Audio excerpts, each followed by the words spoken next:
Over 20-some years, my wife and I, we've been doing missions work all across the world, been to over 28 different nations of the world, and had an opportunity to minister in all those places and really see some really cool stuff happen. For instance, this last 2 weeks ago, my wife just got back. We had a team in Puerto Rico. You guys know what happened in Puerto Rico about a year ago? So the island, hurricane came over, just churned and churned and churned on top of the island. So my wife has never really ever wanted to be to go to Puerto Rico. She had roommates that were Puerto Rican. She had all sorts of stuff. She had some bad kind of things that happened around her. So Puerto Rico was kind of off the charts for her, as far as one of the places we would ever go. And after that happened, God just suddenly did something to the switch, and she's like, "I really feel like we need to be going to Puerto Rico." And I said, "Well, if you're saying that, then I guess we're going to Puerto Rico." So we headed down to Puerto Rico as soon as we can get in. No one was able to get into the country for a couple months after the hurricane, just because of everything, the devastation that was taking place. We had an opportunity, so as soon as the first plane flight that I could get on, I got on, and we headed down to Puerto Rico. We had no idea what we were going to be doing, what we were getting into, but we did it. And the Lord has opened up so many tremendous doors and opportunities down there for us. And so we invite people, just like yourselves, to come down and partner together with us to help out the people in Puerto Rico. But the great thing about what we're doing down there is not just about the majority of what we're doing. If you fly into Puerto Rico, even still today, a year later, the place is covered in blue tarps, because those are what Samaritan's Purse gave away, and that's what covered over what used to be a roof, and that was what's kept them out of the elements up until now. And so we made it our mission, our goal, to go down there and to be a part of that process and part of that cleanup process. So while we've been down there, we've formed partnerships with FEMA, partnerships with Samaritan's Purse, and a partnership with a local organization, agency called First Responders that are down in Puerto Rico as well. And through all of that, we've had an opportunity to take off a bunch of blue tarps and put some new roofs on, and we think that's pretty awesome and cool. And but that's not our only aim and our only goal. When we go down there, we've been partnered together with the local churches that are in Puerto Rico to help mobilize them to become mission-sending churches and to be a part of the process themselves, and to mobilize the local churches to be a part of the cleanup process, to be a part of the ministry process, and all those kind of things. And so we have a big vision, big goal, because our ultimate goal that we have as an organization in the ministry, which is called Fuel International. You can check us out online. It's fuel.org. Is that our ultimate goal is to reach unreached people groups around the world. And so we've had an opportunity to plant a church in a completely unreached people group, 99.9% Muslim community in Tanzania, East Africa, and that was pretty phenomenal. And our story of all that is online as well on that fuel.org. So then a few years ago, we coming on 5 years, we will have had a church plant up in Monument, Colorado, and that has been going really extremely well. And it's just an awesome family of believers, not willing to sit on our rear ends and do nothing about our Christian walk, but to actually be those that are participants in the kingdom purposes. And so we're actually out in our community all the time, and so we do stuff here locally as well as we do stuff globally. So through that process, I have two kids. During this season, they are both now in college. We had an opportunity, and so one night, about 2 a.m., we get a knock on our door, and our son comes into our room, and he comes in and kind of scurries up, wakes us up, and he says, hey, I need to talk to you guys. I said, "What's going on?" He says, "A buddy of mine I was just on the phone with, texting back and forth," right? This is about the time parents are supposed to be upset because their kids are texting at 2 a.m. And he says, a friend was texting me, and he said he's going to end his life tonight.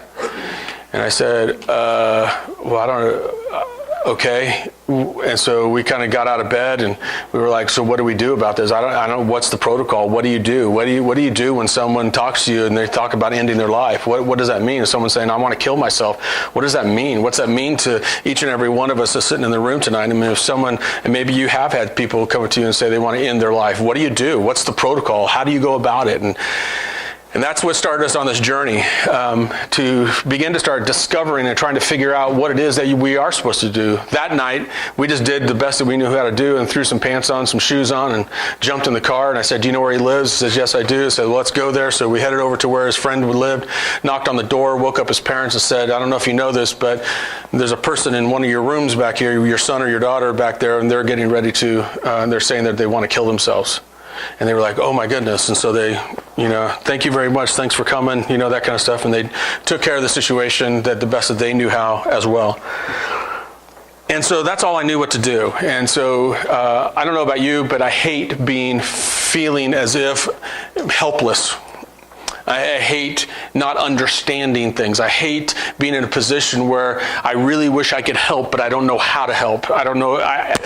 Maybe it's just, but I can't just sit by and just do nothing. And so we began to do some research on this. My wife began to make some phone calls around, and we found a group called Assist. If you ever hear of them, they're a great group. And Assist is a group that trains up and trains from educators to, they train anybody from business to education, all that kind of stuff, in order to know what to do in the middle of all this. And so we found out that they had some training, but training is pretty expensive. Training in and of itself is probably about $150 a person if you want to get trained. So the materials that I'm giving you tonight in a very short period of time is a small synopsis of what they offer, as well as some of the things that we have put together as well.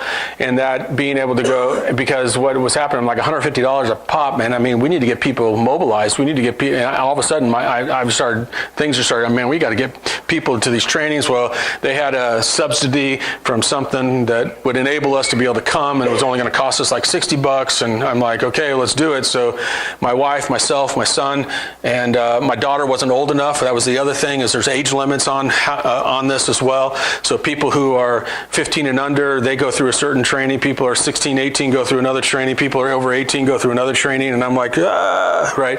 And so I'm like, because as far as I was concerned, I'm just a dad, right?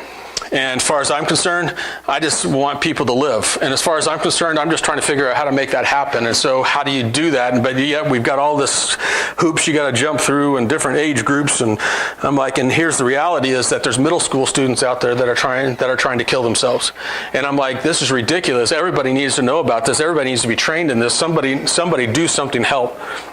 So we went through their training a couple different times. We sent several groups of people through as well to do the training because we just felt it was necessary. We just knew we were going to mobilize our community as best as we know how in order to do it. The one thing that I found that was missing in the whole thing is what's missing, and what is the majority of the problem, we'll talk about it here tonight as well, is that there's a spiritual component that is constantly missing within the equation of trying to solve this problem of suicide. And so we put together a training. So we have a day-and-a-half training that we actually do. So again, these are just some top notes of all that, but we have a training that we do. It's called a fight seminar, and because we believe that we need to be fighters, and we need to figure out how to, right? This generation needs to know how to fight. And people lay down too fast and too easy. And so we were like, okay, so we were gonna do this fight seminar, and so we put together a fight seminar. We've done it several times, and what includes in that is a whole spiritual component to this as well, is understanding that God's value on people's lives and the importance of having God in the middle of it. So we call it God in the mix is what we call it, and having God in the middle of it. Too many times, no matter where you're at, whether it's at a business or a school, when suicide happens, they don't know what to do with it, and so they throw more counselors. I'm not against counselors. The problem that I have, though, is that most counselors don't know how to attack it from a spiritual side. Then they attack it from just a mental or an emotional or a chemical imbalance and all those other kind of things, which is good. I agree with it. It needs to happen. So I'm not anti any of that. I just think that what we're missing seriously is this whole spiritual aspect of it and how prayer really does work.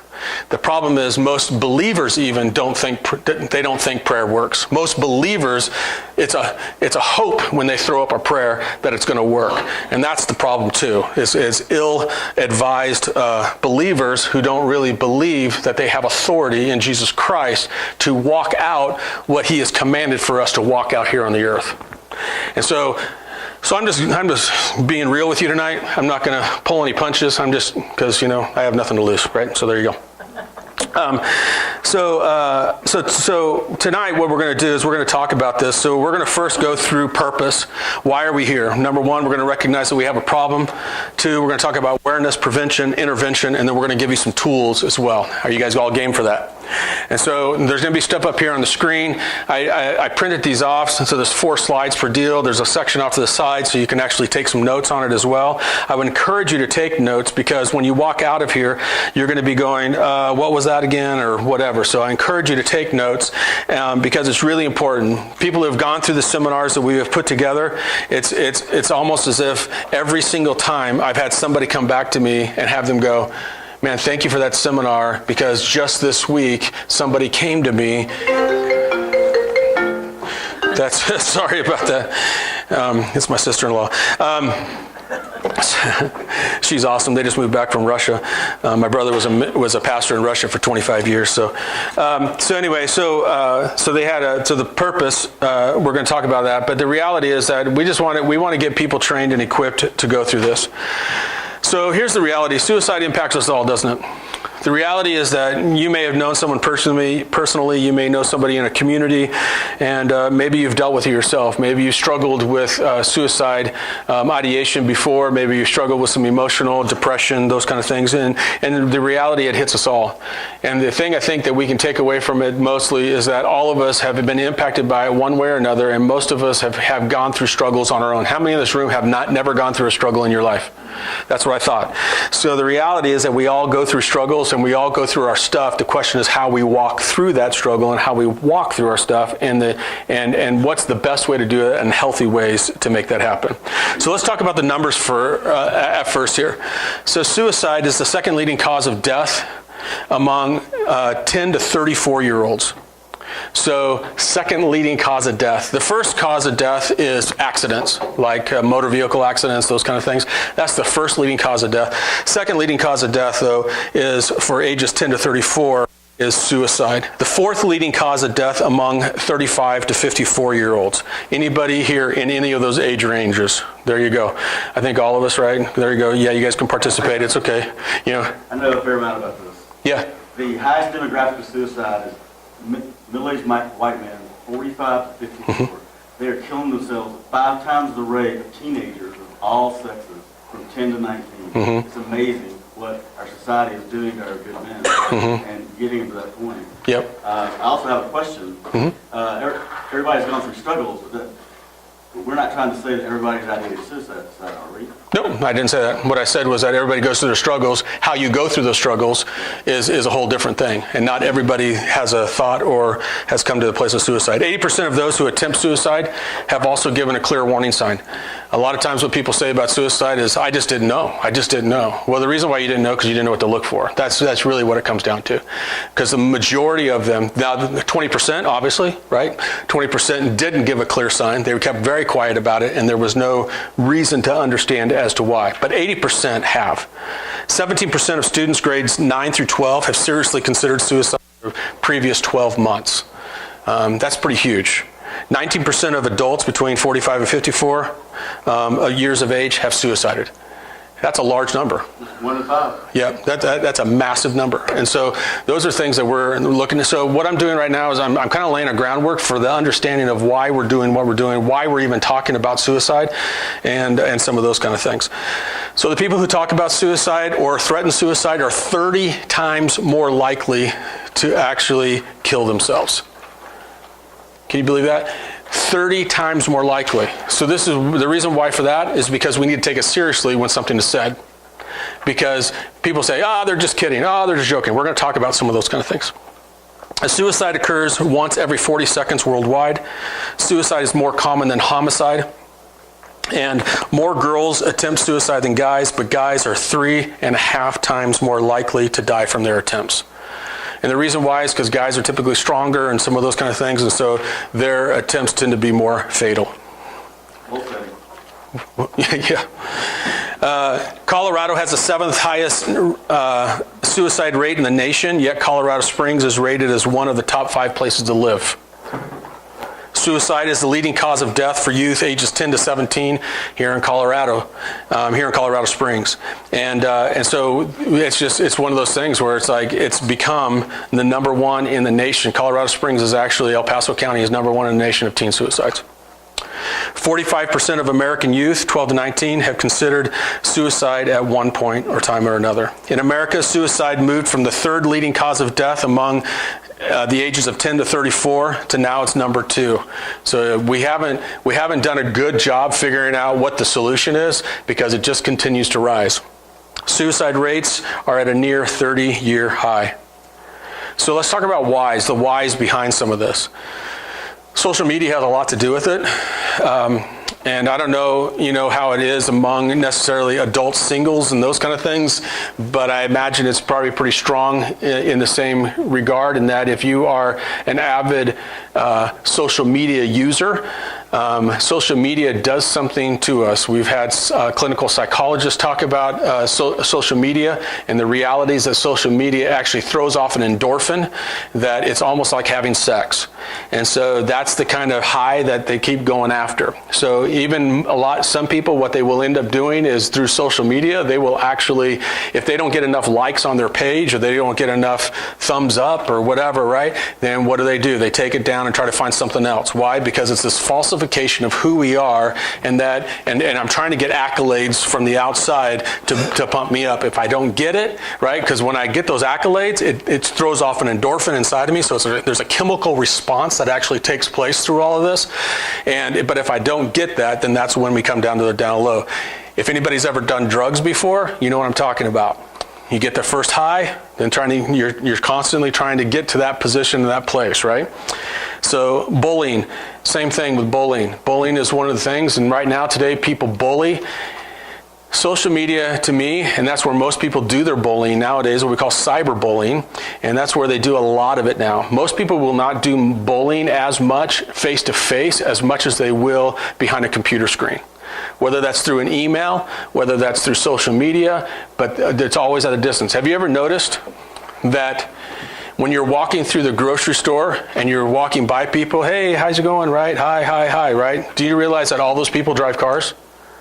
And yet, do you realize that when you get behind the wheel of a car, that is a time when most people put off all things because it's not a person, it's that car, and they just cut me off and they get all mad and irate at somebody, and then you have road rage? You ever notice that? When you put yourself behind something, when I have something guarding me, then I can go off like I want to. But when I'm face to face with that person, typically I won't do that. It's pretty amazing when you start thinking about it. The other thing is the huge why question is the lack of meaningful relationships. What comes back to social media, but it comes back to not having places like this where we can gather and actually have meaningful talks and actually have meaningful relationships and actually get down to some things. The best places I love are small groups, because small groups you can actually, if a small group is set up well, and it's a safe place, you can actually have the ability to be able to say and speak and do and you realize everything that's said there stays there. It's a safe place, right? And that's what's needed. And then there's the big ask, the big why, right? People who suicide, they're asking themselves the question, why am I here? Why me, right? Stuff's going on in their life. Things are changing. There's a lack of purpose, and there's a lack of spiritual awareness. This is the one thing that I think is massive. It's huge. There's a huge lack of spiritual awareness. I don't know if you guys saw the news article this last week, but it was on a gentleman. His name was John Chow. You guys see that news article? John Chow was a missionary, and he went to a people, the Sinhalese, off an island in India. And he went there, and when he went there to try to reach the people, he was shot with arrows, and his Bible got struck. His waterproof Bible that he had got struck with arrows. He ended up going back out to a boat and then swimming back in the next day, and he was eventually killed. And this week at Field Church, I did a message on joy to the world, and I brought this whole message up. But the reality is that people were sitting behind their computer screens, and you should have seen all the comments that were made through the social media, through CNN, all that kind of stuff, commenting on this article about this young man who gave his life away for this people. And the comments were just hatred, vitriol. It was like, the guy was an idiot. He should have never done it anyways. Why would somebody want to do that? Because it was said in his journal that he went out and he told the people, "Hi, my name is John, and Jesus loves you," right? Kind of a thing. And they're like, why would he say something so stupid like that? Like they're going to understand English. I mean, the ignorance and the arrogance that was going off on these pages. And it just wrecked me, because I was just like, are you flipping kidding me? Right? But they're behind a computer screen, and they're just the vitriol, the attack. And there was just this lack of any kind of spiritual awareness whatsoever, of understanding that there is a God. I mean, it was so pathetic. It's like, well, it's about time. We'll let him go to his God then. I mean, it's that kind of stuff. And it was just horrible. And I'm just sitting there going, it's the lack of spiritual awareness within our communities, that people are like, man, I got it. I can do it on my own. I don't need God. God's not around. And it's just this hatred towards that. But one thing I know for people that are depressed, we've had them in our house. We've housed kids before. We've gone to the greatest lengths to help out this generation. And one of the things that we had somebody that was staying in our house, and they were going through all of this. But the one thing that it came down to was this lack of spiritual awareness. Once that person was able to actually confess Jesus as Lord over their life in a very real and a tangible way, things shifted in their life. Literally, things just shifted in their life, and it was phenomenal. And so I know that is a very important core piece of all of this that we're talking about tonight. I have a question. Yep. Or even a comment. Seems like when a high school kid commits suicide here in town and it hits the TVs and news, a lot of times it sounds like they're a member of either some Christian school or connected to some well-known church here in town. And I can't help but think, I wonder if some of these kids think that from what they've been taught about Christianity, that they're going to go to heaven when they die, if that comes into the picture of them thinking, well, if I kill myself, I'll be in a better place than the bullying and stuff I'm getting here. Yeah, and I'm not so sure it's connected spiritually that way as much as it's connected emotionally that way. In other words, because of the bullying, because of the stuff, and there's some of these people that have done this have been the jocks. They've been the famous ones. They've come from affluent households. In fact, suicide happens more among the affluent than it does among the destitute. And part of that is because I have everything, right? And yet there's no tangibleness of God in my life. And so they really... Fulfilling element of life. What's that? Where's the fulfilling element of life? And they come to a place where it's like, where's my purpose? Because in school, right, even though they come from all these backgrounds, in school we're taught and trained that we are here by accident. So if I'm constantly said that I'm here by accident, yet you try to tell me that I'm supposed to try to find purpose, those two things don't match, do they? Because if I'm accidental, then what purpose do I have? But then they try to tell me I'm accidental, right? Because of evolution and all that kind of stuff, they try to tell us these things, but the realities are, it comes down to that, but you have purpose. Well, why would I have purpose? Well, again, it's connecting back to the spiritual element and the core values of some of those things. And so I think and in every household, Christian or otherwise, there are troubled people. And there are people that are struggling and trying to figure this thing out. So some of it is a mental piece, and some of it as well is a spiritual piece, and some of it as well is discovering who I am and finding my purpose. So I bring up this slide here because it talks about many factors contribute to suicide among those with and without known mental illnesses. So if you take a look at this here, 42% is the top, and that is relationships. Yeah. Relationships is the thing, right? The struggling with that we have within relationships. It could be a breakup. It could be something that just happened. It could be a hurt and a pain and all that kind of stuff, right?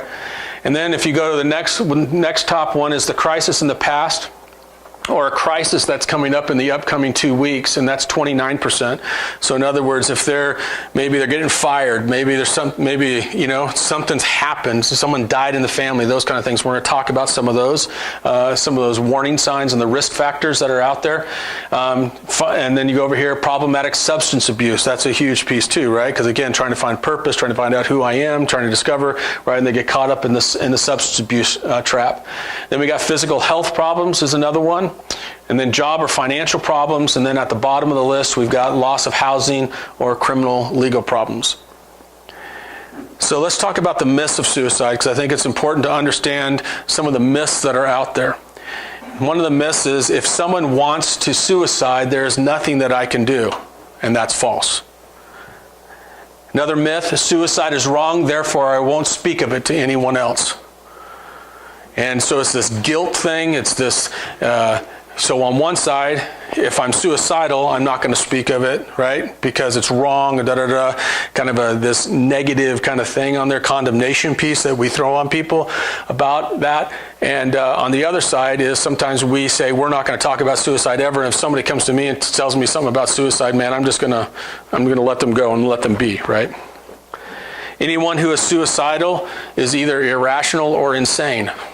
How many know that's just not true? It's just, there's stuff that's literally, legitimately going on in their life that needs to be tackled, and they need to have a friend or somebody to help them walk them through. Americans function very independently, so making reaching out for help or helping others an unnatural tendency for the secular world. So in other words, when we take a look, I look at our communities, most people don't know their neighbors anymore, and most people are very individualized. Everything that goes on is about I, me, and mine. And so therefore, everything is very isolated. So we have this myth thinking, well, no, if I approach somebody on it, they're not going to be receptive to it. And that's just not true either. The other thing we have is suicide is selfish. The person needs to stop being so selfish. I've hear that all the time. Suicide is selfish. Suicide is selfish. Well, it might be. I don't know. But does it really matter? Selfishness and self-centeredness is out there. Yeah. But does it really matter, right? I may be having trouble at home with mom and dad or aunts or uncle, whatever, right? I may be having all this kind of stuff, and I'm just done. And so the mindset is it's not selfish. In fact, it's selfless. If I'm not here, then I'm not a problem anymore. So you really got to think about it from a different vantage point of what they're going through and how they're thinking through that process, right? And then the other one is suicide can't be prevented. People are going to do it. And that's just not true. In fact, most suicides can be prevented. But there's some things that we got to do about it. Here's a huge myth. This is why we call our stuff ending silence, is because talking to someone about suicide might give them the idea. So we have a group of young people that hang out with us, and so because we do a lot of missions work, right? So we take adults, we take young people, we take young adults, we take youth, we take everybody, right, to go on our mission trips with us. And so we took a couple girls on a mission trip with us, and we had a team, and everybody's doing. And part of what we do is we on our mission trips we'll do drama and those kind of things, drama evangelism that the youth can do, and one of the dramas that we do is called an Everything Skit. If you go online, you can see it, but at the end it talks about suicide and some of those kind of things. So we talk about real life values on stuff, because I just don't care anymore. I'm done with trying to cover stuff up. I'm done with trying to be quiet about it, because we got to talk about this stuff. And so we get back home off the trip, and one of the parents comes to me and goes, yeah, we just have a real protective kind of thing with our kids. And I'm like, yeah. And and you guys were talking about suicide a lot. Well, now they're starting to talk about suicide. And I said, yeah. And he says, yeah, they wouldn't be doing that otherwise. And I said, yeah. And he's like, well, it's kind of, you guys put the idea in their head. I said, what school do they go to? And they told me some public school. I said, I can guarantee you I never put that idea in their head, but what I can guarantee you is I gave them the freedom to begin to start speaking about it. And because they have the freedom to speak about it, now we can get them the help they need. You're welcome. Because that's what's really happening. That's what's really going on. Most people don't want to talk about it. They don't know how to talk about it to their parents. They don't know how to talk to family members. They don't know how to talk about it to a pastor. They don't know how to talk about it even to their counselor. And it's like, but the reality is the more that we do talk about it in a positive way, to understanding it, to be able to get people help, the better off we are. The majority of people who suicide are uneducated and are impoverished, and that's just not true. People who talk about suicide don't usually do it, they just want attention. Okay. How about if we just give them some attention then? Is there a problem here, right? I mean, do you see what I'm saying? Sometimes these things don't even make sense. It's like, then give them the attention they need. Yeah, but they're always 100%. Well, then figure out the right attention they need and help them out with that. Once someone is suicidal, they will always be suicidal. And that's just not true. People have learned, just like everything else in life, to overcome and to be able to walk through some things. So let's talk about some warning signs, some things to be looking out for as you're going through this. So what do they do? People who are suicidal, they will give away possessions, and they will say, well, I lost or broke something if they gave it away. Why are they doing that? Because they're prepping for their death, really, is what they're doing. They may or may not realize that, but the reality they're thinking, I'm not going to need this anymore. I'm going to give this to a friend. I'm going to give this something that means something to me to someone else that means something to me. They withdraw from family, friends, school, church, work, sports, all that kind of stuff. So if you see somebody who has a pattern, right, they're in the middle of stuff, they're doing some stuff, and then all of a sudden they're pulling away from all that, you need to go check on them. Hey, are you doing all right? What's going on? What's happening, right? They lose interest in sports, hobbies, or gaming. So maybe they were doing something, whatever it was they were doing, and all of a sudden now they're just like, meh, and they just don't care anymore. If you see someone like that, you need to go talk to them, okay? What else do? They make impulsive or reckless decisions. Some people are just impulsive and reckless just to begin with, right? My personality that I have, I'm a little more impulsive and a little more reckless. I will zip line in Peru. I will jump. Once I get a chance, we're talking about taking a trip to Zambia. I'm thinking about maybe jumping off a bungee cord, just for the hay of it, over the Zambezi River, just because to say I could do it. So some people call that reckless, right? So that's not what I'm talking about. What I'm talking about is if it's an abnormal behavior to who they've already been. Does that make sense? And not one of these warning signs is enough to warrant something particular, but it's when you start seeing multiple pieces of these warning signs coming together, that's when you really want to perk your ears up and pay attention and go through some of the things that some tools I'm going to give you tonight. Maybe there's an increase of drugs or alcohol. So maybe someone's going out and they normally have a beer or whatever, but now all of a sudden you start seeing them sitting down. They would normally never have a six-pack. Something's going on. Probably want to talk to them. Probably want to try to figure out what in the world's happening, right? Self-harm. And when I mean self-harm, oftentimes we talk about cutting or marking on the bodies and that kind of stuff, but it's not even just that. Eating disorders are part of self-harm, and then also driving recklessly. Some people just drive recklessly, or some people think I drive recklessly. But the point is this a normal behavior, or is this something that has now come upon them and they just really don't care, and you see them weaving in and out of traffic and you're like going, there's something going on, right? Do you understand what I'm talking about here? So self-harm and cutting. Cutting is one of those things. It's a very interesting thing. People don't understand cutting a lot. People don't understand why people cut. I couldn't figure it out for the life of me. And then my son finally was like, Dad, he says, I'm like, I think it's just stupid is what I think. Why would you hurt yourself? You know what I'm saying? That's going through my brain, right? Going through this 50-year-old guy. I'm going, what an idiot. Why would you cut yourself? I mean, there's other things you can be doing, right? Well, my son's like going, Dad, you don't understand. These people are so destitute emotionally that they are completely dead to everything. And when they cut themselves, it is the first time in a long time they've been able to ever feel anything. And I'm like, oh, so they do it to let themselves know that they're still alive.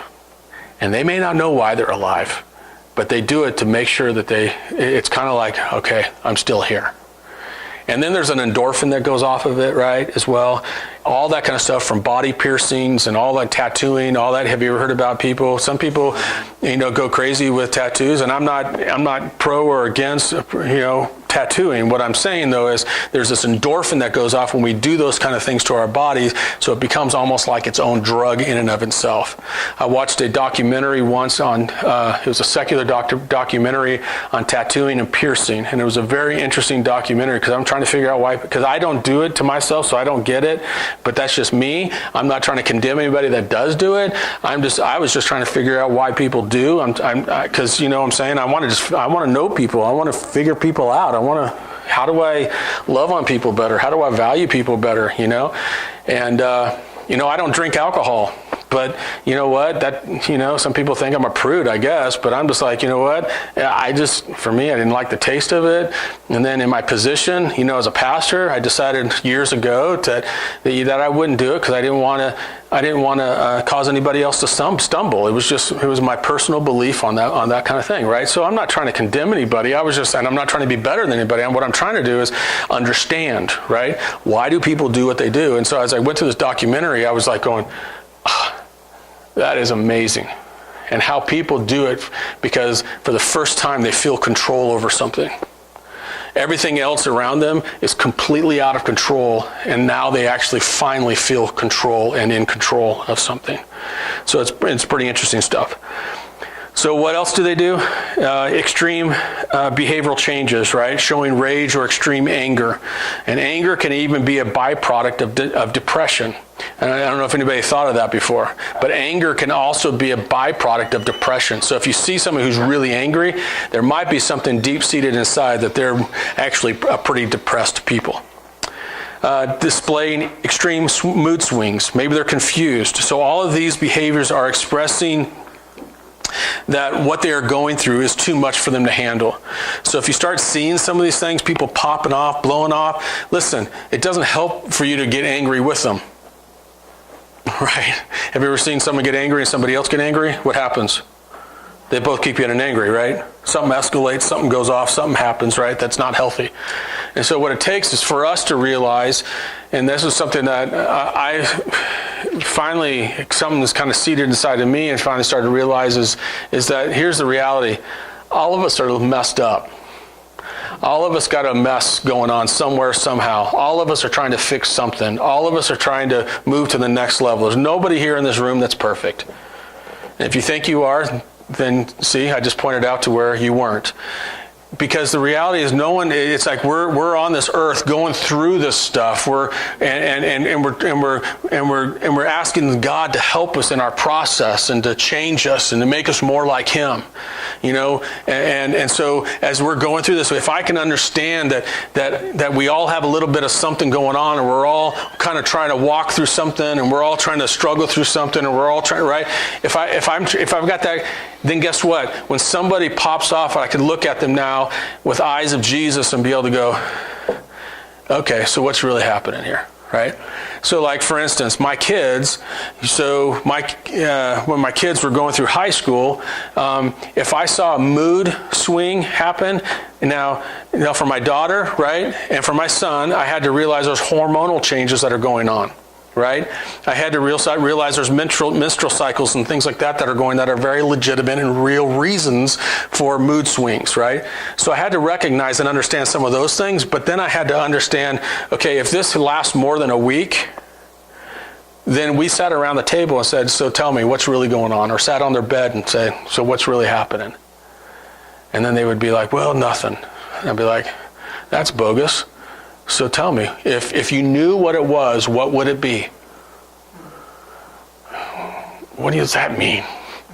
It's like, if you knew what it was, what would it be? Tell me, what's really happening? What's really going on here? And it was amazing what happened, and they would begin to unload. Stuff was going on at school, stuff's going on with friends, right? Nothing shifts from the time you're a teenager really in that whole realm, even when you come into adulthood. That all of us have these things that are going on and we deal with them in different ways, but if we have people around us that can hold us accountable and say what's really happening and we're honest with them, shifts can take place and we don't even have to get to the place of suicide or suicidal thoughts. So warning signs, what do they say? They say stuff like, well, it's just no big deal. Don't worry about it. All my problems are going to end soon anyway.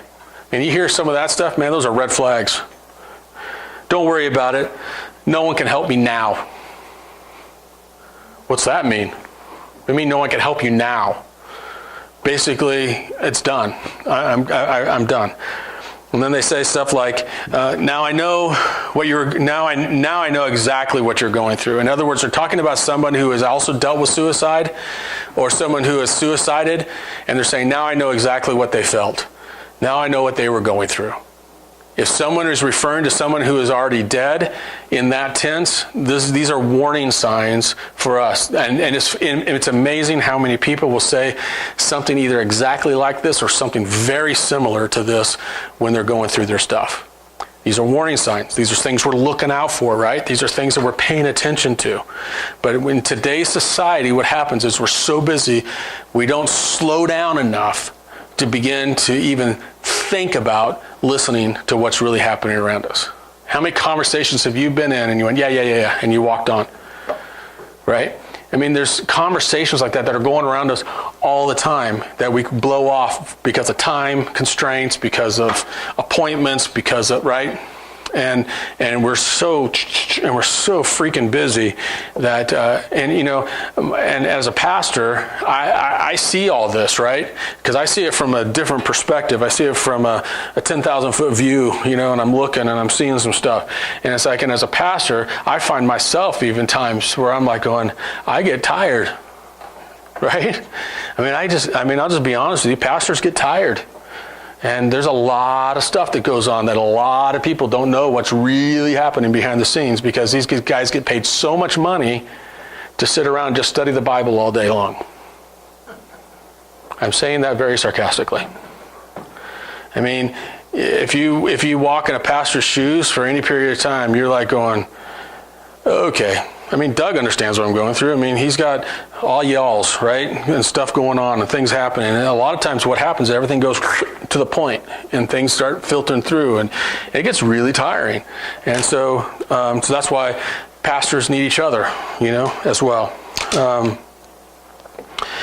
What else do they say? It doesn't matter. I can't do anything right anyways. They're really talking pretty negative about it. I'm so confused. Nothing is clear anymore. They're talking about wanting to die or kill themselves, even if it's sarcastically or in joke. Because if people say that sarcastically, how many know that sarcasm, there's a hint of reality in the middle of all sarcasm? Would you agree? You guys have popped off the mouth every once in a while, haven't you, sarcastically? And you did so when you did so, right? There was something that was kind of like going, something behind there going, yeah, that's actually true. And then it went and stung. And then you were like, man, I was just kidding, right? And you try to back yourself out of it. And but the reality is there's something truthful that you were thinking. That's why you made the comment to begin with. They talk about being a burden to others, or they talk about being overwhelmed. Be on the lookout for those things. So what do they look like? So we talked about what they do, we talked about what they say, and now we're talking about what they look like, their appearance. They don't care about how they look or smell. There's some people who just don't look well, and they haven't looked well since they were born. Just part of who they are, part of how they do, right? And that's okay. There's some people who just, for whatever religious reasons, they don't believe in taking baths often. That's okay, right? But what's not okay is when someone makes the shift. So someone who was maybe dressing well, now they're not. Someone who was bathing often, but now they're not. And now all of a sudden, you're trying to hand them sticks of deodorant. You might want to think about, I never had to do this before. What's going on here, right? They don't sleep well. So when you don't sleep well, do you look great when you don't sleep well? No, you look like a mess when you don't sleep well. Appetite shifts, either they increase or decrease. So everybody will swing on a pendulum with this one. They'll either eat more and sit down because it's the comfort food kind of stuff that's going on. They'll sit down and just gorge more, or they're not going to eat at all. So it's one way or another. Or they're eating so much and then they're binging and then they're puking. So that's not healthy either. And so all these pieces, right? Or they're not eating. Anorexia or bulimia, right? Goes into all of this. And if people are anorexic or bulimic, we tell them, listen, you need to get some help. Not because you're sick in the head kind of thing, but just because it's what you're going through, you're going to hurt yourself. You're going to hurt your body. We have people around us all the time who are either anorexic or bulimic, and it's just, we get it. We get it. And for them to understand they're valued, they're loved, and that God wants them healthy. And doing these things is not healthy for you or for your body. Maybe there's a dramatic loss or gain in weight. Comes with the appetite shift, right? An emotional shift in communication with friends or those of the opposite sex. So there could be something that just all of a sudden, so if you see any abnormalities, then you need to pay attention to it. So what do they feel? Mad, sad, lonely. They feel like they have no value, they have no purpose. And oftentimes this stuff comes from either relationship dumps, or it comes from jobs that are not there anymore. Comes, you know what I'm saying? There's some sort of shift in life that's happened. Maybe somebody meaningful around them have passed away. All this kind of stuff happens, and these kind of things all of a sudden start coming, because everybody copes with this differently, right?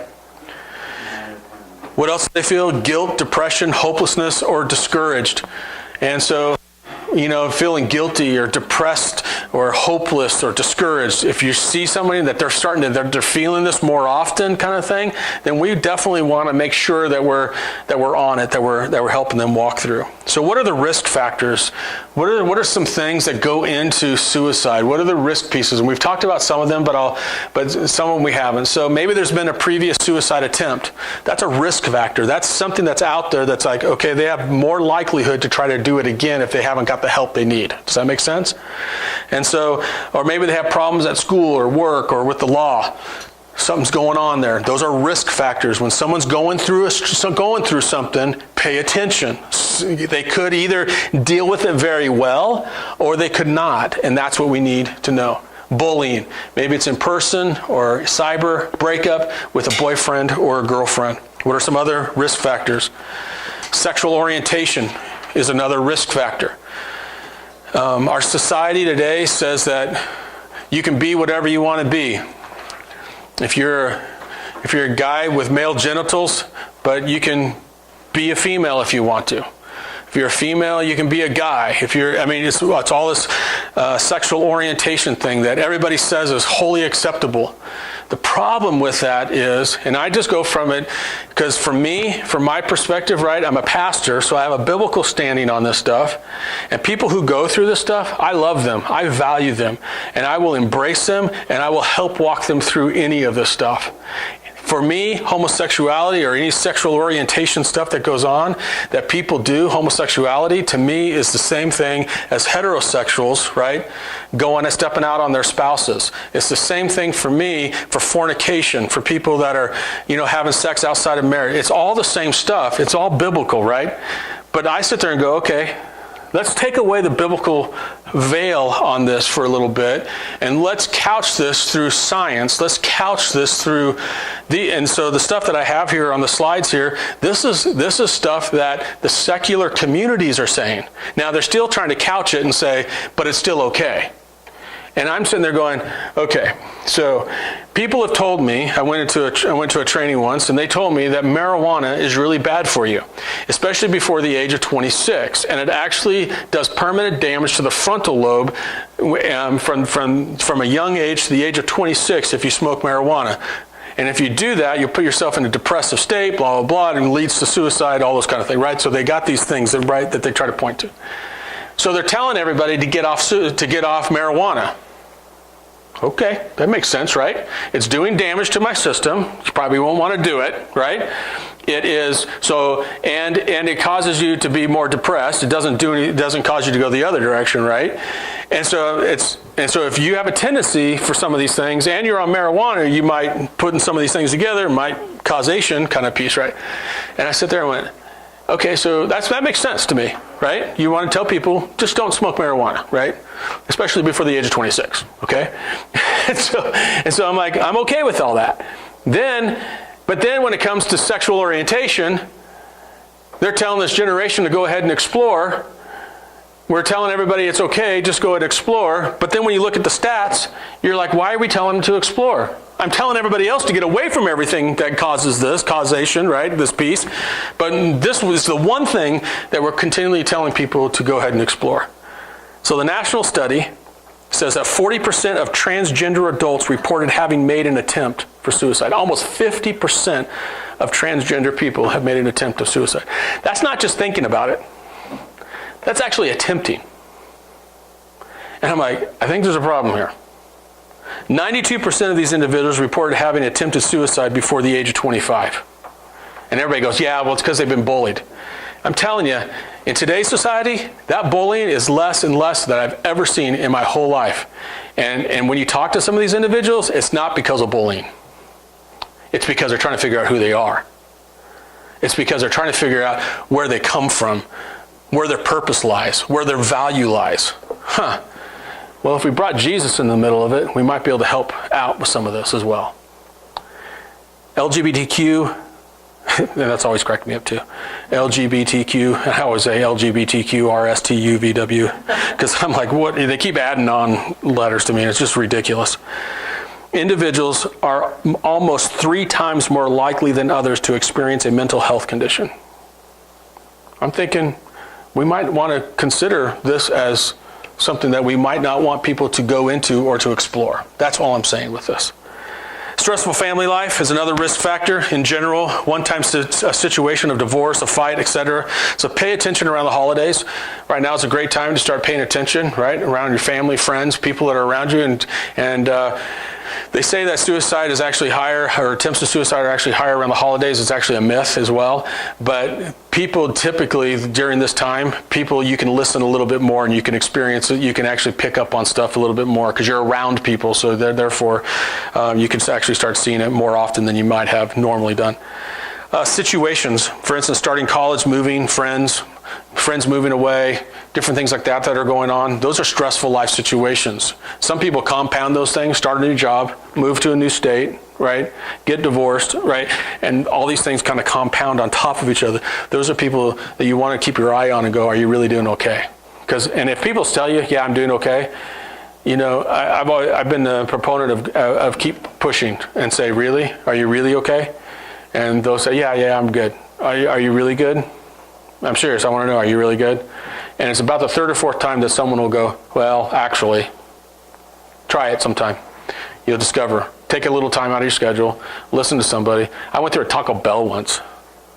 And the guy goes, you pull up to pay. Hey, how you doing? Good. How you doing? Good. Right? That kind of conversation.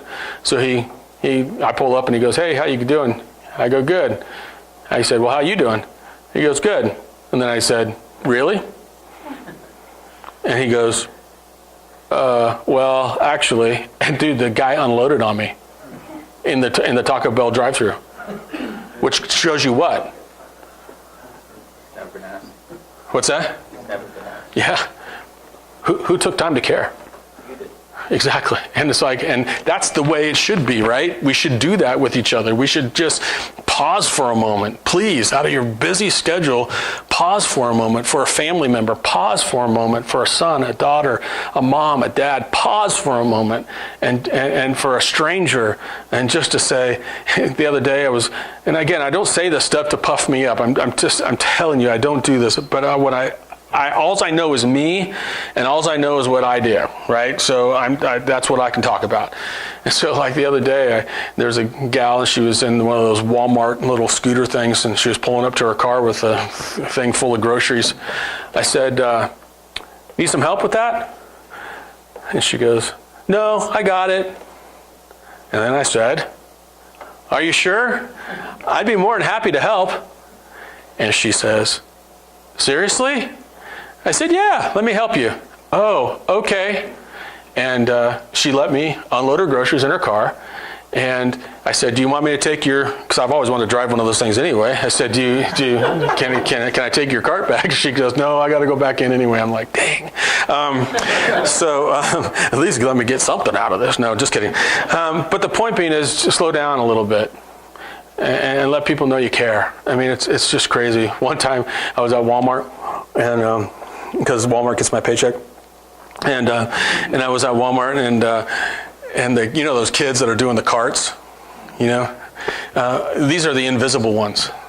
And so every once in a while I'll try to think about the invisibles that are around me. And you know who else are invisibles? Bus drivers. It's so funny. I could drive a bus. Yeah. I could drive a bus on a field trip, and coaches and everybody talking back behind me as if I don't even exist, right? It's pretty funny. So anyway, so this kid, they're pushing the carts, and I saw him pushing the carts, and I said, hey, you know what? I just want to say thanks. Thanks for making this happen and keeping the parking lot picked up. I really appreciate that. Okay. Try it. You'll like it. It's awesome. Do it. It's fun. Call them by name. They've got name tags. What's that? Call them by name. Yeah, Name yeah, exactly. Yeah, exactly. It's just awesome. So step out, beyond death or serious injury of a loved one, stress from a new or a change or failing at something. Maybe something new just happened. Maybe they failed at something. Situation. Maybe they're, again, it goes back to a diagnosis of a serious illness. Maybe a serious illness of a family member. Maybe it's a serious illness of themselves. How many know those are really, really hard times? We had a guy in our church, and he had cancer, and that was a hard time for him. His family was all out of town, all that kind of stuff. Man, it was so cool, man. I mean, people from the young people to the adults people were taking shifts and going up to the, and then family came in out of town, and so we brought them food too, and what I'm saying, we just loved on him, right? And got this guy through his stuff, and it was really, really awesome. I'm telling you, take some time out, love on some people. In general, a major loss, family member, friend, job, home, trauma, and a relationship. Here's one of the things that it's called sources of strength. And what I like about this picture, if you take a look at it here, it talks about all these pies here have our key things as far as protective factors. In other words, if I'm healthy emotionally, I'm a safer individual, right? If I got a healthy family or support, that makes me healthier too, right? If I've got positive friends or access to medicine and the things that I have need of, right? How many know that helps? All those things help, right? Mentors.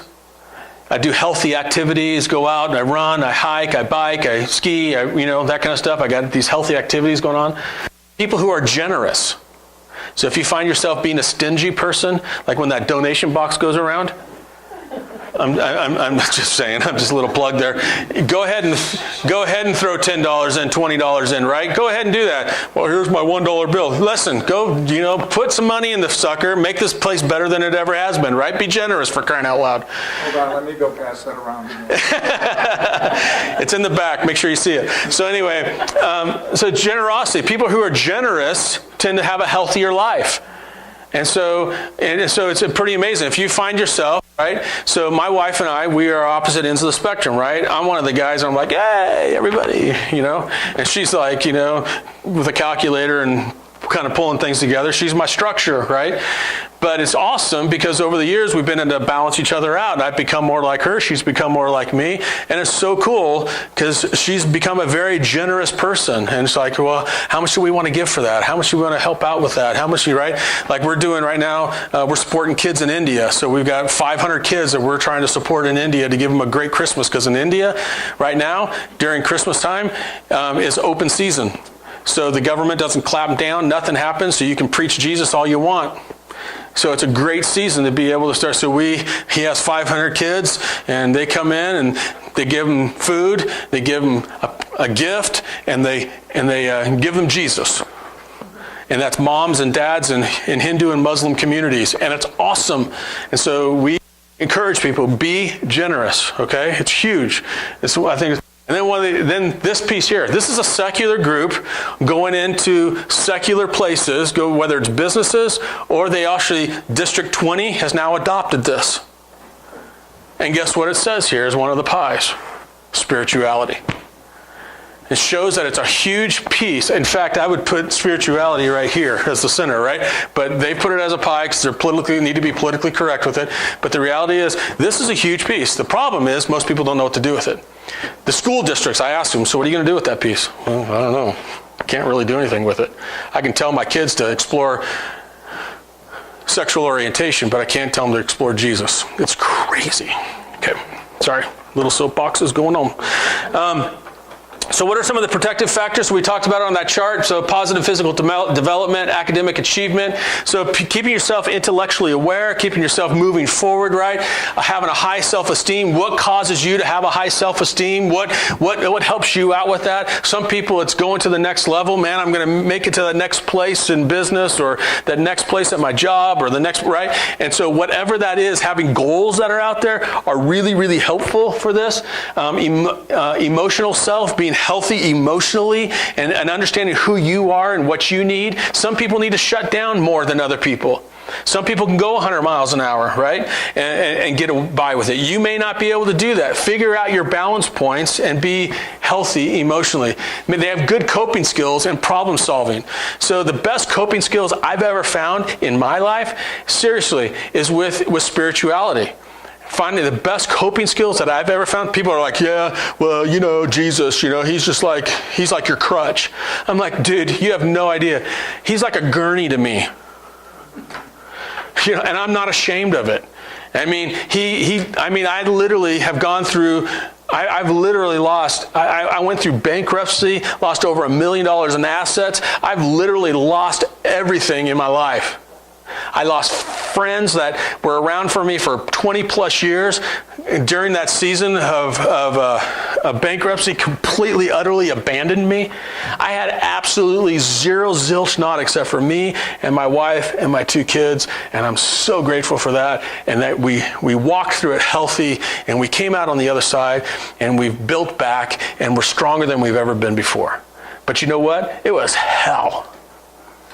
It was just horrible. But the coping skills to get through that, I'm telling you, it wasn't but for the grace of God. And I've always said, man, I don't know what I would have done if I wouldn't have had Jesus in the middle of that. I might have been a stat. And I just keep coming back to that, man. And it's such a huge, huge, huge thing. Having engagement and connections in 2 or more the following contexts, with his schools or with peers or in athletics or in a church or employment, culture, something. Find a group of people. So like this would be considered one of, find a group of people. You gather together often and encourage and challenge one another and help each other out. Find a couple of those places that you can get that. Sometimes people's work environments can become that, and they become like a little family and all that. If you've got that, hang on to that. Those are awesome places to begin to have healthy connections. So one of the protective factors we talked about was family. Family provides structure, limits, rules, monitoring, and predictability. You may not have a good family. That's okay. There's other family contexts that you can be in that create those environments. Some churches can be that as well. Some churches are horrible at that. I'll tell you, I've been there, done that, bought the t-shirts on some of those things. But some churches are just amazingly helpful with that. They got this family network and environment. People are encouraging and challenging each other, loving on each other, hugging on each other's necks every Sunday. You know what I'm saying? It's really cool stuff. Supportive relationships with family members. So having family members, again, whether it's blood family or not blood family, but whatever that family context you have, having people around you that support you and can say, you're going to get through this. It's going to be okay. And I'm telling you, it's so crazy because our church is one of those churches where it's that way, and people let their hair down, and you really start finding out about stuff, right? Most people coming to church with a nice little mask on, and everything looks A-okay. And for a pastor, that's awesome in so many ways, because then you don't have to deal with anything, right? Because everybody's so perfect with their mask on. But then we give them permission to put the mask down, and we give them permission to be, who God wants them to be, and give them permission to change, give them permission to transform, give them, and it's amazing what happens. But how many know that can be a mess? And it is a mess, let me tell you.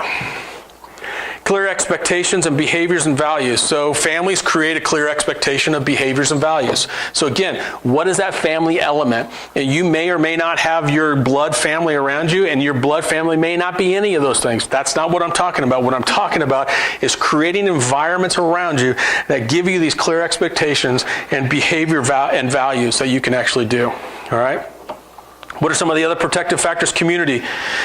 The presence of mentors and support for development and skills and interests. Opportunities for engagement within the school and community. Community will create positive norms, right? So if you're in a community thing that has positive norms, I don't suggest politics because typically that's not a positive norm. But oftentimes within your community, and it could be a city community, it could be a church community, it could be whatever that community is, right? Again, and there's clear expectations for behavior there. Having clear expectations for behavior allows you to know that what you're supposed to do and how you're supposed to, and we need that as people because that's who we are. This is what we were meant to be around each other. That's why Paul challenged us that we are the body of Christ, right? Every one of us plays an important role. Every one of us has something to give, has something to put into that community, and so it's really important. The next thing is building an individual resilience. Wesley Life Force, it's a group that deals with suicide. It says this: to be most effective in helping others, we must first look after our own well-being, and here are a few pointers. It's kind of like flying in an airplane. And if the cabin pressure goes down, what happens? The oxygen masks fall. What do they tell you to do in the middle of that situation? Put yours on first, right? Because I'm no good dead. Put mine on first, and then I will help others around me, right? So it's the same type of thing. But, a big but in this is that we have to be careful that we don't become so self-centered in trying to help ourselves that we don't reach out to help others. Because what I have found out within a spiritual context again, is what I have found out is that when I am going through something, if I'm willing to reach out beyond my borders to try to help somebody else, it actually helps me in return. The problem with today's society is we become so inward focused, so focused on I, me, and mine, that what ends up happening is this stuff ends up turning on us, and we try to keep fixing ourselves, and we can never fix ourselves because we become our own God, right? We become our own everything, and we try to, and it doesn't work. And so the reality is we got to get to a place where it's like it's this balance zone of that, yes, I'm putting the oxygen mask on, but what else am I doing at the same time? I'm still on the oxygen mask. I haven't got off the mask, right? I'm still trying to fix myself, but what am I doing in the meantime? I'm putting somebody else's mask on. I'm helping somebody else so that they can breathe. And that's where the balance key is important. Too many people in today's society, even within the church, will oftentimes, I had this saying said around me years and years and years ago, and there's from some woman, they were friends of ours, and the wife would always say, well, all right, well, I just got to go have me some me time. And he said, drive me crazy. I'm like, me time? What the heck is she talking about, me time, right? I'm like, I barely get any you time. What's me time? You know what I'm saying? It's like, I was just like totally, and it's because why? Because so many times we become so self-aware and so self-focused that we don't end up helping anybody else out. That's not the good news of Jesus Christ.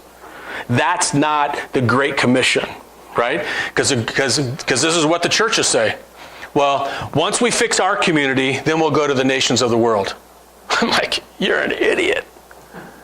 That's not what Scripture says. Scripture is very clear that we're to go all those places simultaneously and nothing is left out. So, guess what we do? We do that. And so I believe wholeheartedly in this whole thing is that we need to look after yourself, but again, take it with caution that you're not supposed to just help out yourself and not help others, because you will never get 100% until we get to heaven. Once I get to heaven, that's a whole nother thing, but I'm not there yet. So I'm going to keep helping others while I'm getting help myself. So look after your physical health. Listen, man, how I eat, how I exercise, all that kind of stuff matters, right? So figure it out and keep yourself healthy. Practice positive thinking. Challenge negative thoughts. Well, it's so funny because that sounds very new agey right there. But the Bible says, think upon these things. The things that are good. The things that are holy. The things that are honorable. The things that are a good report. Put your mind on these things. Set your mind on these things. So they're stealing it from Scripture is what they're doing.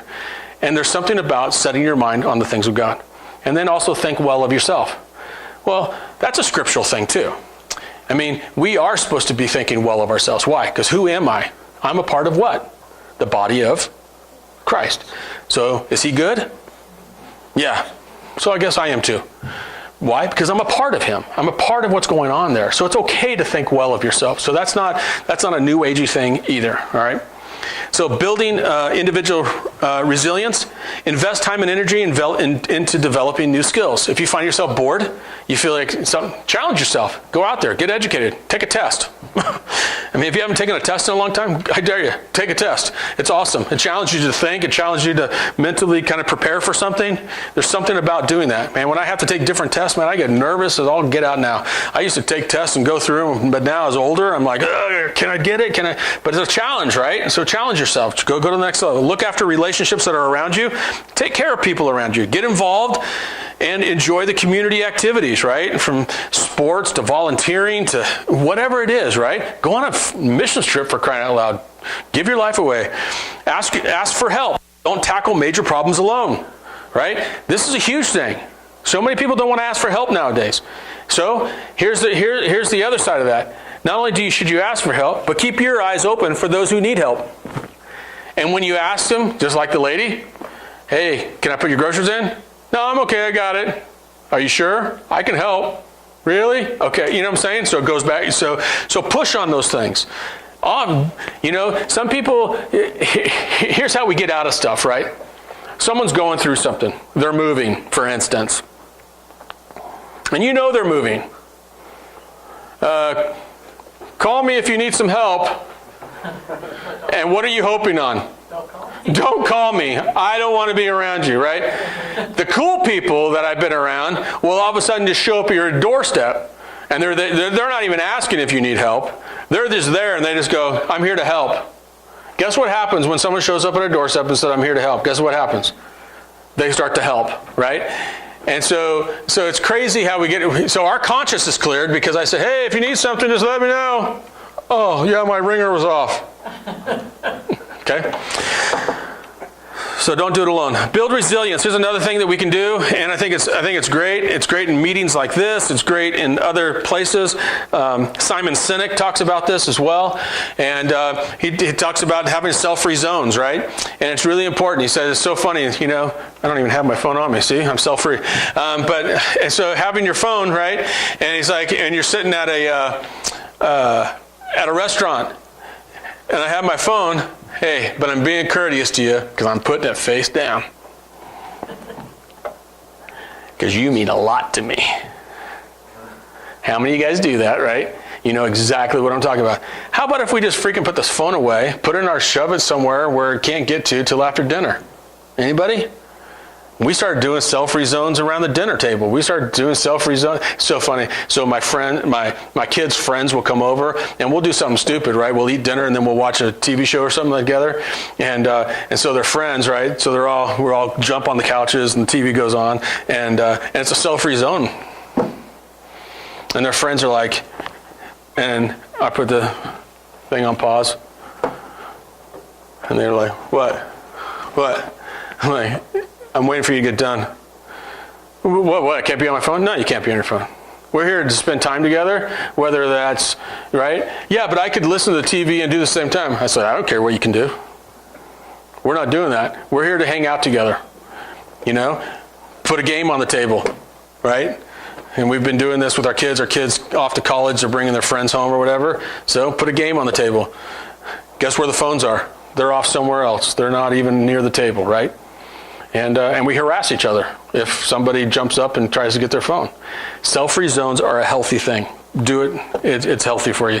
Have intentional conversations. I've heard of people, Simon Sinek talked about this. He talked about how because someone needs to be gotten a hold of or emergencies or whatever, right? So there does have a designated cell phone holder. And so everybody knows that's important to them. They have a group of guys that go out, and everybody knows that the one guy is the designated cell phone guy. Nobody else has their cell phones. No one's taking their cell phones with them out to dinner that night. No one's taking their cell phones out to the bar that night. It's one guy has it, right? And so they do that.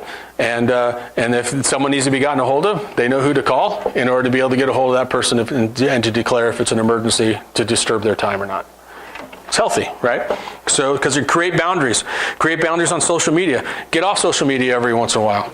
Just get off of it. Just Go cold turkey. Don't do it for a month. So like the month of January, for us, we do prayer and fasting. And so something that I encourage everybody to do, right? It's something great. How many know fasting's healthy for you? Right? It is. And most of us are like going, but I can't do it. It's so cool, man. We did this prayer and fasting thing at our church, and we prepped everybody. We talked everybody through it. We gave everybody freedom to do whatever they wanted to fast. But whatever you decided in your heart to do it for 21 days, whatever it is. And so we gave parameters and this and that, and it was so cool. And how many people came out of that thing changed? Some people did social media. Some people did this. It wasn't this like thing. Learn coping skills for stress. Man, if you get stressed, what helps you out when you get stressed? What is something you do? You get angry? What helps you out? Figure out what those coping skills are. So, how do we assess somebody for suicide? We're going to talk about the do's and don'ts. Do, be direct. When you're talking to somebody about suicide, when you're talking to somebody about their life, be direct. Be willing to stop and listen. I talk about this, about listening with intention, right? I just shared with some of those stories with you. Take some time out. Spend some time. Step aside. Be non-judgmental. Do not judge somebody for what they're going through.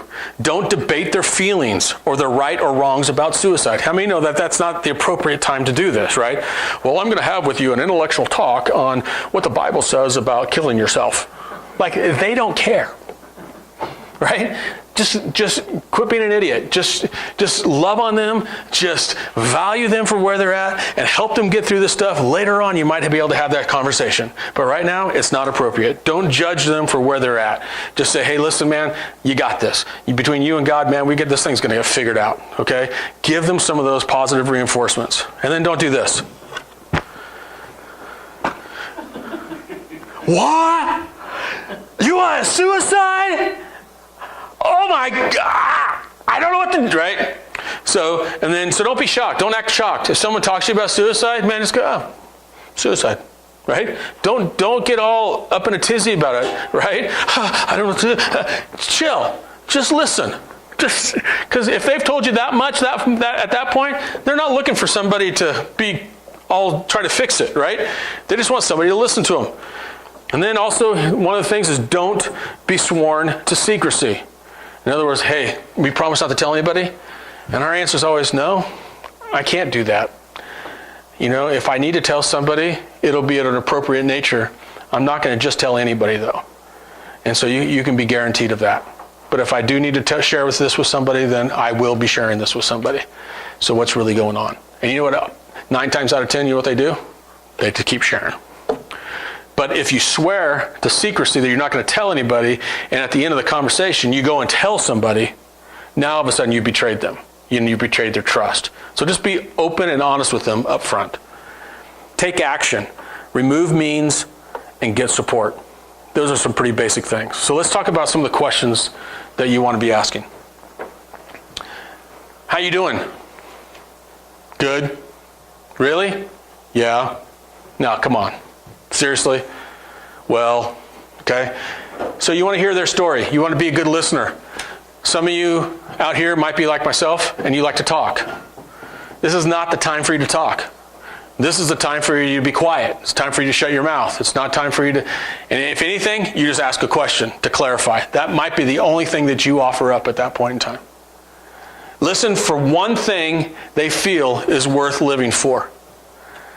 Listen for one thing in the whole conversation, and it could be anything. I'm telling you, anything. They could be like, yeah, because the only one thing that I really enjoy is going up to the local coffee shop and getting me a latte. It's like, dude, hang on to the latte, because that's going to be something you're going to use later. So figure out one thing. It might be their dog. It might be their cat. It might be a brother, it might be a son, who knows? It could be anything. It could be fishing, it could be anything, right? So be listening for that. Repeat back to them how they're feeling. Now this sounds like one of those counselor things, but the reason why you're doing this is because you're making clarification on what you're hearing to make sure you're hearing it well. And number 2, to make sure that when you repeat this, right, when you repeat this back, then it causes them to listen and go, yeah, that's exactly what I'm feeling. Or they make clarifications. Well, not really, not quite like that. It's not that extreme. And they'll make clarifications based upon what they've said. So it's a great way to kind of dial this thing in, all right? And then just let them know there's not going to be any judgment from you. It's like, hey, listen, I just want to let you know, listen, you can tell me anything. And the reality is we're all going through our stuff, and I get it. And I may not get your situation specifically, but I understand where you could be coming from. And I just want to let you know I'm here for you. That's what most people want. That's what most people want to hear. In most marriages, my marriage counseling is pretty simple. Listen to each other and pray with each other. If you will do those two things, you'll get through a lot of stuff, right? Number 2, are you thinking about ending your life, or are you thinking about killing yourself? So this is something that you need to get comfortable with. For instance, right now, at the tables that you're at, turn to somebody and just ask them this question: are you thinking about killing yourself? Do that real quick. I want everybody to do it. Now, did anybody feel awkward saying that? I tell you, when the first time that came out of my mouth, I felt very awkward saying that. It felt very uneasy for me to say that, but it was part of our training that we did, was that we had to say it over and over and over and over again. The reason why is so that we would get comfortable with it, and that we'd be able to be comfortable with saying that to somebody. And here's the thing, you're not going to shock them if they are, and if they aren't, you're not going to insult them. They're going to know that you care. Right? So if you start seeing signs and symptoms, you're talking about how they're feeling, they're talking about all this kind of stuff, then the next question you come to is, so let me ask you this, just kind of point blank. Are you thinking about killing yourself? And it's amazing the answers that you're going to get back. It's either yes or no. It's pretty simple. And about this time, because they told you their story, they're pretty vulnerable, they're going to answer the question very truthfully. So be upfront, be direct. If they are thinking about ending their life or killing themselves, just be direct about it. Don't beat around the bush. Well, are you thinking about right? Quit it. Just get to the point and say it very clear. And it's amazing what happens when we do that. 3rd, so you're asking them what they're going through, how they're feeling, what's going on. You ask them, are you thinking about killing yourself? And they say yes. Have you thought about suicide? Yes, right? We don't say suicide because there's a connotation thing, and that everybody has a different meaning on it. That's why we say suicide. That's why we say killing yourself, because that's very clear exactly what their plan is, right? It makes it very blunt and very clear to them. It's not couched in any way. So the next question that you ask them is, do you have a plan? Because this is really important. So ask them if they actually have a viable plan. So do you have a plan? I mean, if you were going to do this, if you're going to kill yourself, do you know how you would do this? And the answer is going to be either, yeah, I have a gun, and I'm going to go to this place, and I'm going to do this, and they have a plan. They have it all mapped out. Or it's going to be like, well, no, I really haven't thought about how I'm going to do that yet. So that's what you're looking for. You're looking for one of those two things. Either there's a plan or there's no plan. If they have a plan to carry out, ask them if they have the means to carry out. Yeah, I'm going to get a gun. Well, do you have a gun? Or I'm going to get a rope. Do you have a rope? I'm going to take some pills. Do you have the pills? Those are things that you want to ask them. Why? Because if I find out that they have those things, one of the things that I'm going to be working on then next is trying to get the means away from them. Okay? If you're not comfortable with getting the means away from them, then you will call somebody who is more comfortable, or who they are more comfortable with. So for instance, if someone says, I'm going to kill myself with a gun. Okay, so do you have the gun? Yes. Where's it at? Well, it's actually right here in my bag. Okay. And they pull out the gun. And you're like, so if you're not comfortable with guns, because some people aren't comfortable with guns, right? You say something of this nature like, well, if you were to give that to somebody, who would you choose to give that to? What are you doing? You're causing them to be a part of the process. You're causing them to be a part of the buy-in on this. And they say, well, I would give that to Joey. Okay, so if I called Joey right now to come over, would you be willing to give him? Yeah, because he knows how to take care of those guns, and he knows what to do with a gun, and so I would trust him with my gun.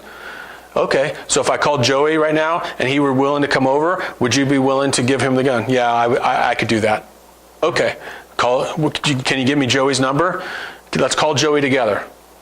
So we call Joey up, and you have a conversation with, hey, Joey, this is Dan, and I'm here with Billy, and Billy is going through a struggle right now, and he's thinking about killing himself, and he was planning on doing that with a gun, and he has one actually with him, and he said that he trusts you with his, would you be mind coming over and helping us out here a little bit, right? Most people, friends, they're going to say, oh, absolutely, I'll be right over, right? If someone else refuses that way, you would say, well, would you be willing to give it to a police officer? Would you be willing to allow somebody, So you find that person until finally that means is taken away from them. Does that make sense, right? So you're looking for a way to get the means out of there. And then you're also asking time frame. So you know when you would do this. So we had somebody that was in our house, and they said, yeah, I'm going to kill myself. And so we started going through this process, and they said, and it was 6 months from then. And so we're like, so why 6 months? What's so special about that date? Well, because my brother's graduating from high school, and I wanted to be there for my brother while he graduated from high school. Guess what I just discovered? What's that? Yeah. So all of a sudden I just discovered there's a reason for living. So tell me about your brother. Well, he's so cool, man. He's da-da-da-da. Man, that's awesome. So if you weren't around anymore, would your brother be hurt by you not being around? Yeah, probably. And so you start having these dialogues, these conversations with them in order to get them. So you ask them if they have a time frame. Do they have a certain date that they plan on doing? Some people will do it on anniversary time frames of something that's happened in their life. Some people will, right? So most people have thought about it enough because they want it to be meaningful to themselves, okay? Then ask if they have previously attempted suicide or if they have any mental health concerns. So have you ever tried doing this before? Well, actually, I did, or no, this is my first time. Okay, so do you have a counselor? Do you have somebody that you go to normally or regularly? Well, and in today's society, you'll have a high rate of a yes for that one. And so, great. So can we call your counselor? Can we talk to your counselor, right? So those are the things. You're trying to bring other people into the picture so you're not the only one handling this thing. You don't want to be the only one handling the problem, okay? Number 4, so it comes back to this, what's one thing you can live for? So I remember you talking to me about Joey and how important it was for you to be around for his graduation. Yeah, that's right. So use their story and things you know about them to help them find one thing that they can live for. I wanted to make sure we were going to have a family vacation, and I wanted to go on the family vacation before, right? Whatever that is, use that for your benefit to help them process through this and to go, great. Now I know you have something to live for. Now I know, right? So we begin to start dismantling their idea of this, but allowing them to do it. We allow them to do it. I don't do any dismantling. They do the dismantling. I'm asking questions around it to help them dismantle. Does that make sense? Okay. So question number 5. This is a really, really important question, and how you ask it is really important. So let me ask you this. How can we get you safe for now? I'm not trying to get you safe for 6 months. I'm trying to get you safe for now. I'm not trying to get you safe for tomorrow. I just want to get you safe for, how can we get you safe for now? What would that look like to you for you to be safe right now? Well, I mean, getting the gun away would, okay, so let's take care of that. What else could be safe for now? Well, I probably need to go back and see my counselor. Yeah, I think that would be a great idea. Do you mind if we call your counselor right now and see if we can get you an appointment set up for tomorrow? Do you see what I'm saying? So we're walking them through the process. Now, some people will be like, no, you can't take my gun. Some people will be, no, I'm determined to do this and make this happen, and we're going to talk about what to do after this. So if they're asking, what can we do to be safe for now? Use the one thing that they're living for to encourage them to dismantle the plan. Take away the means, right? We've talked about that. Take away the means to kill themselves and get them connected right then with someone that they trust to talk them through. Explain what they are going through. So this can be a family member, a teacher, a doctor, an adult friend. It can be anybody, right? That's responsible enough to be able to handle it. But it's like, so who do you trust? Who do you trust to be able to tell this story to? And they'll tell you, they know distinctly who they will trust and who they're not trusting at that moment. And so don't try to force it on somebody that they don't, right? Figure out who they are. And it's not rocket science, just helping them put the dots together to get them to the place of safety, all right? So again, the 5 questions in summary: how are you doing? Are you thinking about killing yourself? Do you have a plan? What's one thing you can live for? And how can we get you safe for now? If you guys will memorize these 5 points on here, it will help you out immensely. There's so many times that we're in the middle of a situation and it gets to be a little stressful, and I'm like, I'm thinking, okay, what do I do? How do I, right?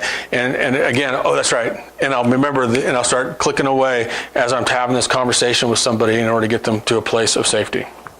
So let's talk about risk levels. We're ending our time together here. So risk levels: a low risk, medium risk, and a high risk.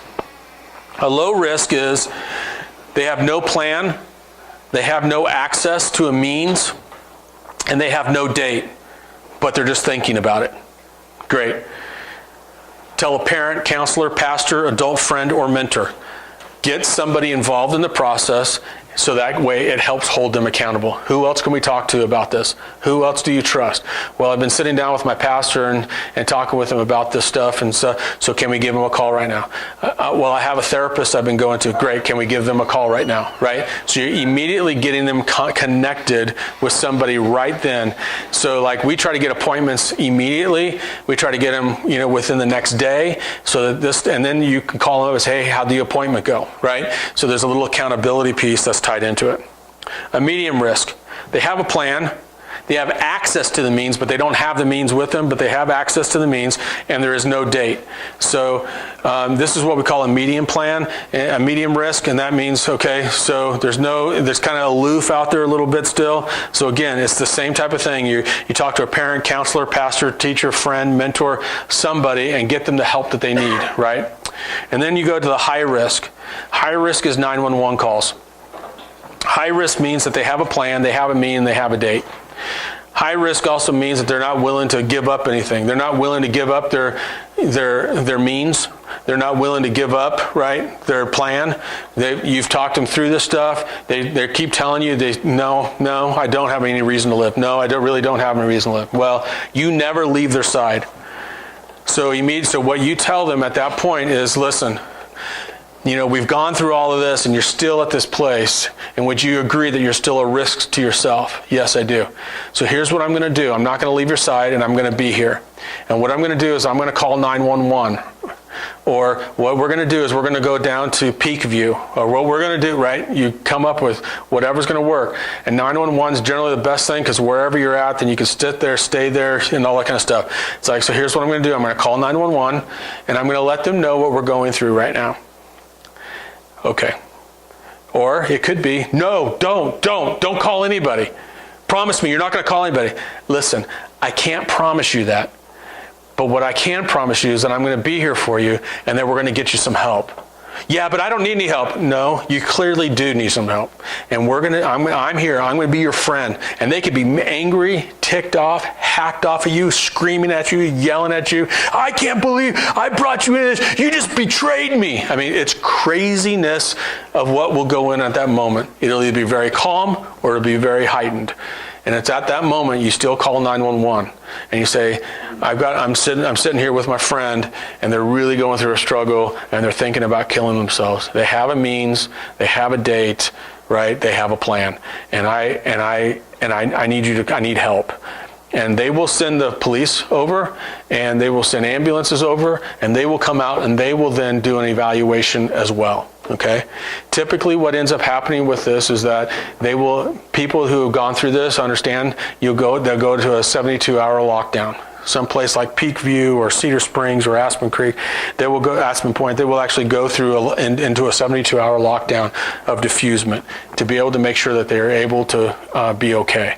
They will get counseling there. They will get the help that they need. Okay, it's not an easy place to be. It's not a fun place to be. But as a friend, what you can do is during the time that they're even in lockdown, sometimes they will allow visitors. And if you're allowed to visit, then that's a great time to go, right? Just to go see them the next day. Hey, listen, just want to check in on you, see how you're doing. You stay there with them all the way through the process to the time that they get escorted either in an ambulance or in the police vehicle, and you stay with them all the way through the process.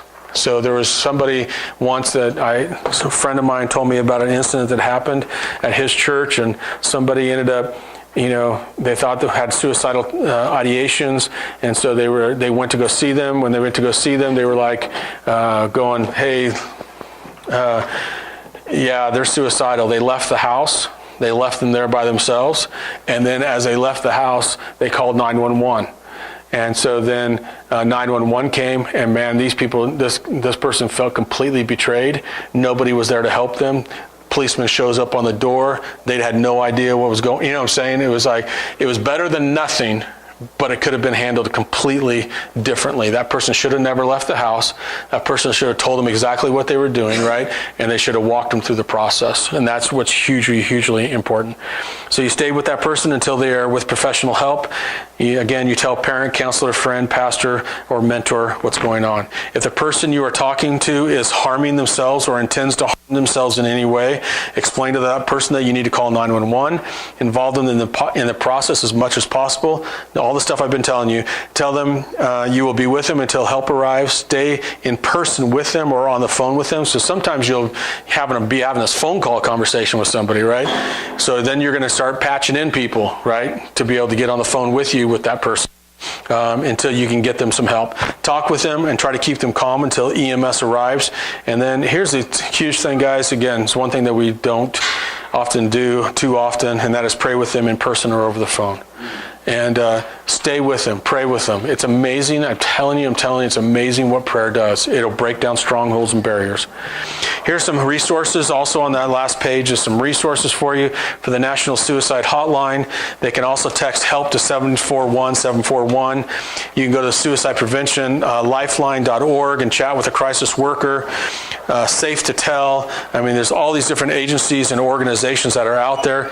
Here's some other tools. There's like three of these last three are like apps. So if somebody is actually struggling with suicide and they understand their position that they're in and they understand that they get to this point and they understand what they're going through, this one that says My Three, it's a phone app. And what it does is it puts three people who are that they trust into a one-touch thing. So it will send out to their friends, help. I need help. I'm going through a crisis right now. And so it's a very cool app because sometimes they can't process or think through the process or to dial a phone call or whatever. But the app gives them the ability basically just to push a one thing to get the help that they need. And so there are some really cool things. Lifeguard is another one, and it'll talk. If you're like going, man, I don't know what to do. I forgot what Dan talked to me about. Some of these apps will actually help walk you through that process. So you can just pull up the app and you can kind of swipe through and talk with them as you're going through the process, and it'll give you basically the same pointers that are here. Thoughts, comments, questions? Yeah. I did have one question. Yep. Okay. You have that's suicidal, but not immediately, wants to slowly kill themselves. Same thing.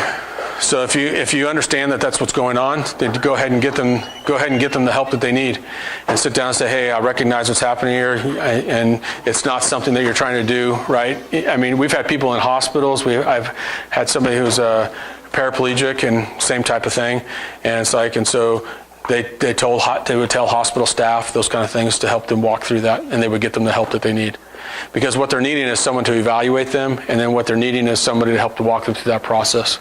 So, yeah, so it's the same thing. It doesn't matter if it's, if they're admittedly doing that to themselves and they're admittedly, going through that, even if they're not admittedly doing that, you might want to sit down and say, hey, listen, here's some things I've noticed about you. If they're not admitting to it, here's some things I've noticed about it. And it looks like you're really trying to kill yourself slowly. Is that true?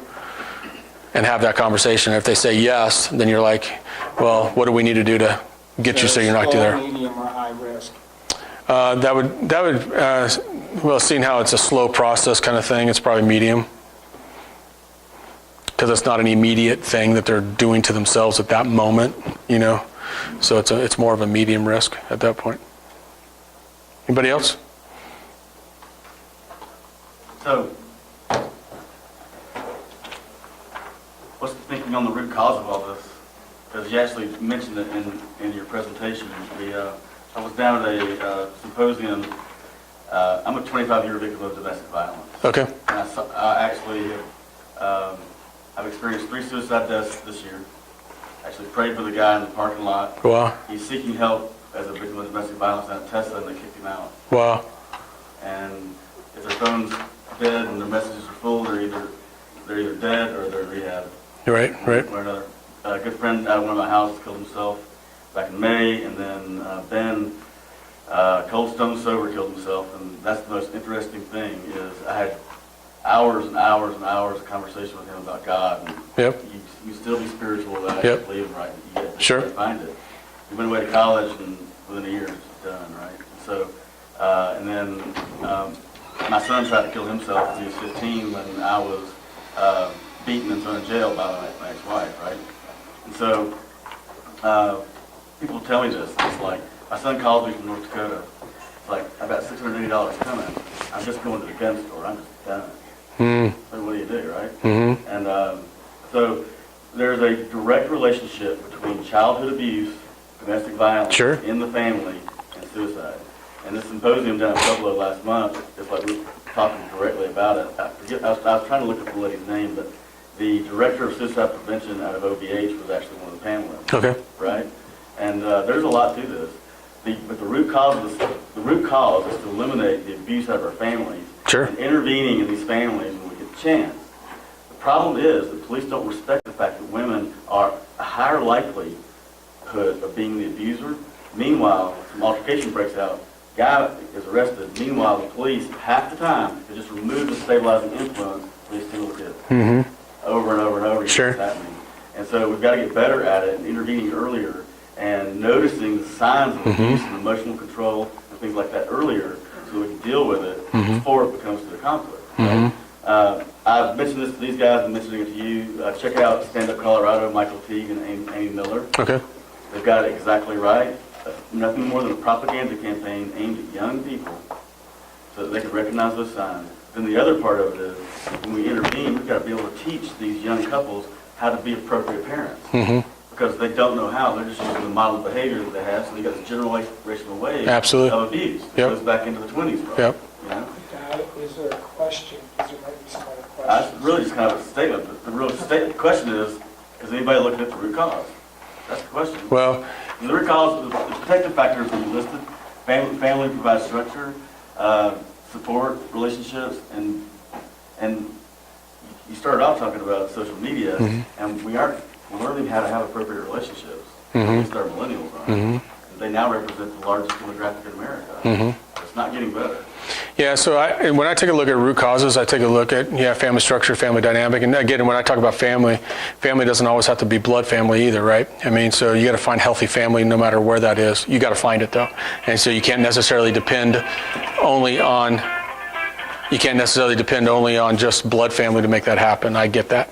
The other thing is, I believe, is a huge root cause is purpose. I think the defining of who I am, what am I supposed to do, where am I supposed to go, how am I supposed to attack life, what does that really look like? I know for me, purpose becomes, Al Koch talks about in a business book, he talks about the two anchors that we have, a vision statement and a mission statement.